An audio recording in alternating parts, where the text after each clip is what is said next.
출발 증시 계속해서 저희가 신년 특집으로 이 시간 꾸며가고 있죠. 올해에 대한 전망, 오늘은 네. 어떤 분 모셨나요? 오늘은 최석원 전 SK증권 미래전략부문 대표와 함께 올해 전반적인 증시 이슈 좀 점검해 보겠습니다. 어서 오십시오. 네, 어서 오세요. 안녕하십니까. 네. 사실 오늘 증시 같은 경우에는 좀 쉬어가고 있지만 국내 증시 출발이 상당히 좋습니다. 예. 지난해에는 전 세계 증시에서 하위권 수준이었는데 올해는 글로벌 증시에서 상당히 아웃퍼폼하면서 출발을 하고 있어요. 네. 올해 전반적인 전망은 어떻게 개인적으로 하고 계세요? 네, 말씀하신 대로 지금 분위기는 상당히 좋은데 이제 원인은 결국 우리가 작년 연말 또 이제 4, 4분기 이렇게 보면 악재들이 막 이렇게 겹쳤었잖아요. 네. 그런 악재들이 조금씩은 해소되는 과정이 아닌가 생각을 하고 있고 그런 악재가 해소된다는 것만으로도 상당한 정도의 이제 주가 상승이 일어날 수 있는 그런 상황이라고 봅니다. 그거를 증명이라도 하듯이 또 외국인들은 순매수세를 뭐 아직까지 큰 규모는 아니지만 보여주고 있고 수급적인 측면에서의 안정도 좀 이어질 거다 그렇게 생각을 하고 있습니다. 그런데 이제 문제는 그 국내 투자자 이탈이 사실 작년 내내 지속이 됐잖아요. 그렇죠. 네네. 이제 올해도 사실 국내 투자자들의 해외로 이탈할 가능성들이 여전히 좀 있어 보이고 또 환율 측면에서는 이게 우리나라 문제도 있지만 강달러 현상이 좀 지속되고 있잖아요. 게다가 이제 밸류 프로그램과 관련돼서 여러 가지 기대가 있음에도 불구하고 아직까지 이제 기업들이 아주 전향적인 모습을 보여주지 않고 있다는 점 때문에 이 시장 자체가 뭐 2,400 정도에서는 단단한 하단을 보여줬지만 네. 2,800 이상이 되면 또 밸류에이션 부담으로 떨어지는 이런 식의 아마 흐름을 올해 내내 보이지 않을까 생각을 하고 있습니다. 박스권이라는 말씀이시네요. 상승도 그렇습니다. 제한돼 있고 네, 하단은 이미 좀 막혀 있는 것 같고 어느 정도는. 그러면 이제 굵직굵직한 이슈들을 좀 점검을 해야 될 것 같은데 시장 방향을 결정하는 주요 이슈 중에 하나가 이제 기준금리도 있지 않습니까? 예. 연준의 이제 기준금리 속도랑 네. 이거 과연 내릴 수 있을 것이냐 이 문제가 조금 얘기가 되는 것 같습니다. 예. 이제 보편관세라고 하는 관세를 부여하게 되면 네. 인플레 부담이 분명히 있을 거다라는 경제학자들 얘기도 많고요. 예. 미국 경기가 좀 튼튼한 것 같고 그래서 예. 금리 인하의 방향이나 속도 이런 건 어떻게 전망하세요? 예, 최근에 연말부터 발표되는 이제 데이터들을 쭉 살펴보면 정말 좋습니다. 네. 미국 말씀하시는 거죠? 예, 맞습니다. 그 미국 경제 지표인데 미국 경제 지표가 그나마 이제 그 서비스업은 좋은데 제조업 쪽은 좀 둔화되는 모습이었거든요. 네. 근데 최근 지표들을 보면 또 제조업도 어느 정도는 또 되살아나는 분위기가 생긴다는 거죠. 그러다 보니까 인플레이션이 뭐 굉장히 빠른 속도로 올라가는 건 아니지만 여전히 불안한 상황에 놓여 있다. 게다가 트럼프 대통령이 되면서 관세가 실질적으로 인플레이션에 영향을 미친다 안 미친다도 중요하지만 사람들이 그럴 수 있다고 믿는 게 중요한 그렇죠. 거예요. 예, 그러다 보니까 기대 인플레이션도 통제하기가 좀 어려워진 상황. 네. 그래서 결론적으로 연준은 지난번에 이제 올해 2번 정도 인하를 예상했고 저도 이제 사실 그 정도로 전망하고 있는데 일단 1월부터 시작해서 일정 정도 수준은 이 기간 동안에는 동결을 유지하지 않을까 싶어요. 그리고 그 과정에서 이제 시장 금리도 좀 올라가는 현상들이 나타나지 않을까 생각을 하고 있습니다. 네. 그런데 뭐 간밤에 CNN의 보도에 따르면은 또 트럼프 미국 대통령 당선인이 네네. 이 보편적 관세를 위해서 국가경제 비상사태 선포도 고려한다 이런 또 보도를 내놓으면서 네. 물론 그 가능성은 적을 것이다라는 이야기도 있지만 네. 미국의 국채금리가 움직이지 않았습니까? 네네. 인플레이션에 앞서 말씀해 주신 것처럼 부담이 될 것이기 때문에 10년 만기 국채금리가 4.7%를 간밤에는 좀 상회를 했습니다. 예. 5%, 6%에 대한 이야기도 나오고 있는데 네네네. 그렇게 된다면은 우리 경제에 미치는 영향은 어떻겠습니까? 당연히 5% 위로 올라갈 가능성도 열어둬야 될 거고요. 지금까지 이제 나타나고 있는 현상은 한 4.7%대인데 네. 미국 10년 금리가 그거는 4번에서 2번 정도로 이제 금리 인하를 바꿨잖아요, 전망을. 이제 그에 대한 반응이라고 생각하면 될 것 같습니다. 이제 지금부터 나타나고 있는 현상은 실제로 금리 인하 안 하는 거 아니야, 이제 이런 거거든요. 네네. 근데 아마 1월에 안 하고 쭉 그런 기조가 몇 달간 이어지게 된다 그러면 5% 넘어갈 가능성도 분명히 있어요. 과거에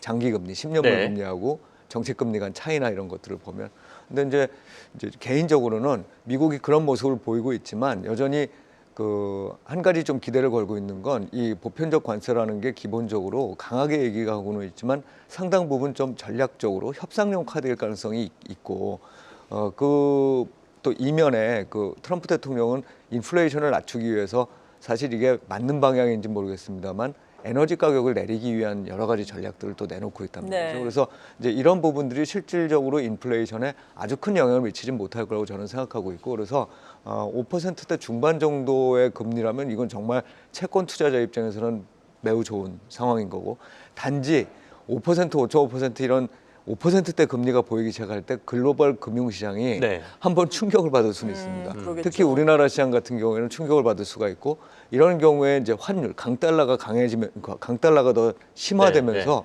우리나라에서 이제 외국인 들어오고 있던 외국인들이 갑자기 또 깜짝 놀라서 나가게 되는 현상도 나타날 수 있기 때문에 좀 주의를 기울여야 되는. 그리고 아까 말씀드렸던 박스권에서 움직일 때 이게 우리가 막 위로 치고 올라가지 못하게 만드는 중요한 요인 중에 하나로 작용할 가능성이 있습니다. 미국 10년물 금리가 얼마든지 5%를 상회할 가능성도 있어 보이고 네네. 이럴 경우에는 이제 글로벌 증시나 금융시장에 조금은 충격을 줄 수도 있겠다라는 말씀이신데, 그러면 연간으로 봤을 때 전반적으로 미국 증시의 상황은 지난해처럼 이렇게 강세가 기조적으로 유지될 수 있을 거라고 보십니까? 미국은 지금 2년간 굉장히 네. 아주 빠른 상승을 보였죠. 근데 역사적으로 보면 물론 그렇게 한 2년간 또 나아가서는 한 3년간도 강세를 보인 적이 있지만 지금 여러 상황이 좀 불리해져 있는 것만은 사실입니다. 네. 밸류에이션이 예전에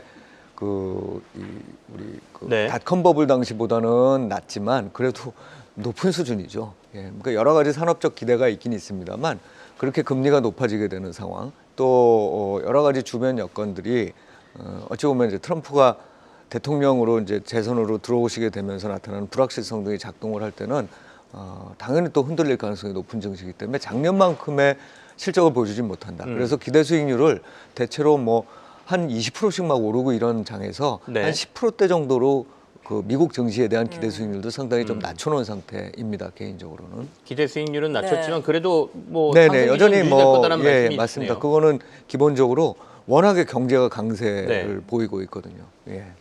그러면 원달러 환율은 어떻게 보세요? 최근에는 그나마 조금 원화 강세가 나오는 모습인데 그건 그간 너무 약했기 때문인 것 맞습니다. 같기도 하고요. 예. 전반적으로는 계속해서 이렇게 고환율 상황이 유지될 거다라는 전망들이 많던데. 네네. 저도 그런 시각에 동의하고요. 사실은 그 작년 하반기 이후에 원달러 상승을 이렇게 이끌었던 요인을 보면 일단 가장 큰 축은 강달러예요. 그리고 나머지 이제 한 4분기 특히 11월, 12월 이때부터 나타났던 현상은 우리 내부적인 이유들이잖아요. 근데 이제 지금 나타나고 있는 원달러 환율의 하락 현상은 우리 자체적인 이유들이 조금은 이렇게 줄고 네. 있는 상황인 거죠. 그렇게 따졌을 때 그럼 언제부터 그 영향이 본격화됐냐면 대략 한 1,400원대 초반 정도라고 생각을 합니다. 그래서 거기까지는 충분히 갈 수 있어요. 그런데 말씀드렸듯이 미국 금리가 올라갈 가능성이 여전히 좀 남아 있고 게다가 미국 경제가 다른 나라들 경제에 비해서는 압도적으로 좋은 모습을 지금 계속 보이고 있다. 이러면 강달러가 멈출 가능성은 별로 없어 보입니다. 그래서 저는 올해 중에 1,500원을 넘는 그런 순간도 나타날 수 있을 거라고 봐요. 그리고 그거는 또 들어오던 외국인들의 어떤 네. 의지를 좀 꺾을 수 있을 만한 그런 요소가 될 수 있다라고 생각합니다. 네, 미국의 금리라든지 환율 스파이크에 대한 우려 이 부분이 현실화가 된다면 국내 증시에는 단기적으로는 충격을 줄 것이다. 다만 또 올해 전반적으로 보자면 국내 증시 박스권 전망을 해주셨는데 네네. 어떤 업종을 그래도 보면서 투자 전략을 국내 증시에서는 세우는 게 좋을까요? 네, 전체적인 전략은 박스권이라면 어떤 정도 수준 이하에서는 사고 어떤 정도 수준 이상이면은 파는 거니까 상대적으로 이게 그렇게 나쁜 투자자한테 나쁜 시장은 아니에요. 근데 이제 그럴 때 어떤 종목을 살 거냐를 생각을 해보면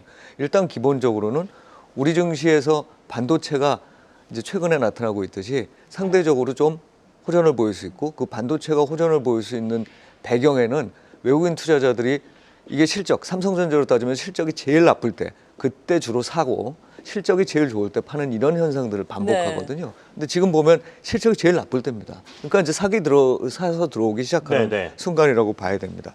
그리고 또 하나 이제 중요한 섹터로 볼 수 있는 건 트럼프 관련된 어떤 그 수혜주라고 볼 수 있겠죠. 트럼프 관련된 수혜주는 기본적으로 우리나라에서는 조선이라든지 또는 조선 기자재라든지 그밖에 그 우주항공이라든지 방위산업이라든지 이런 데 좀 집중될 가능성이 있다. 이것도 염두에 두셔야 될 것 같고요.